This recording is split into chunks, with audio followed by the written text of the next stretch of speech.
This is Inside Indiana Business Radio for the morning of Friday, February 16th, 2024. I'm Alex Brown. Indiana University Indianapolis physical therapist Dr. Terry Logmani has developed a device to create more consistency in manual therapy used to help patients recover from injuries and pain. The device connects to software to measure how much force is being applied during therapy. If we can, we should be able to measure that, and so that it becomes more precise for precision care. It isn't about saying that what we've done in therapy is wrong, but it's taking it to that next level of individualized precision care. Indianapolis-based Boomerang Ventures recently acquired the device with plans to submit it for approval from the U.S. Food and Drug Administration. The Indiana Utility Regulatory Commission this week approved a statewide base rate increase for Greenwood-based Indiana American Water after a nearly year-long review process. The approval allows the utility to capture an additional $66.3 million in annual revenue. That's according to the Indiana Office of Utility Consumer Counselor. The utility says the exact impact on consumers will vary by community. University of Evansville Athletics is investing $1.2 million for a major renovation of its varsity and intramural fields. The current intramural fields along the Lloyd Expressway will be replaced by a turf field that can be used year-round. An open campus area will also be built. Construction will begin soon with a completion date set this fall.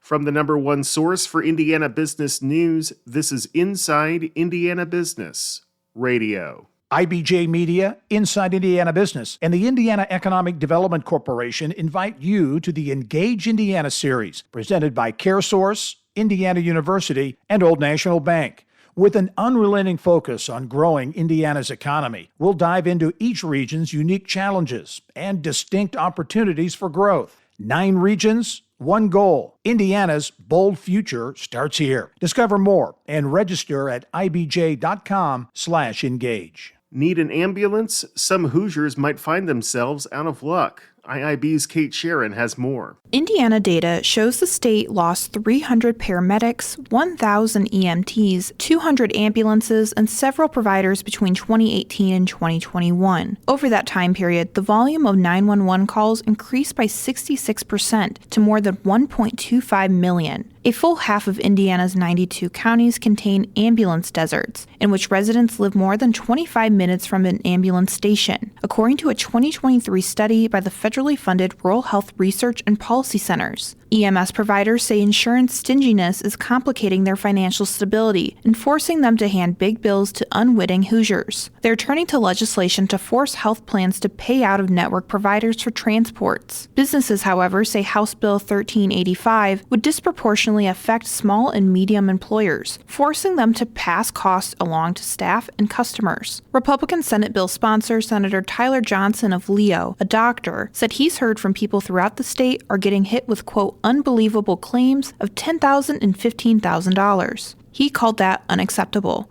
The committee voted 7-1 to move the bill to the full Senate chamber. Kate Sharon, Inside Indiana Business Radio. The Biden administration said Thursday it is providing $970 million for improvements at 114 airports around the country, with work ranging from wider concourses and new baggage handling systems to new terminals at some small airfields. 3 Indiana airports are among those receiving funding. Fort Wayne International Airport will get $21.8 million for a variety of terminal improvements. Evansville Regional Airport will receive $3.4 million to replace outdated HVAC equipment, lighting, and passenger access systems. Meanwhile, Huntingburg Regional Airport is receiving $3.3 million that will go toward construction of a new $6 million terminal building that was announced last year. Gang Gang co-founder Alan Bacon is this week's guest on the Business and Beyond podcast with Gary Dick, presented by PNC, a weekly conversation with high-profile Hoosiers in business, sports and entertainment, and beyond. Available now from your favorite podcast provider. I'm Alex Brown for Inside Indiana Business Radio on Demand.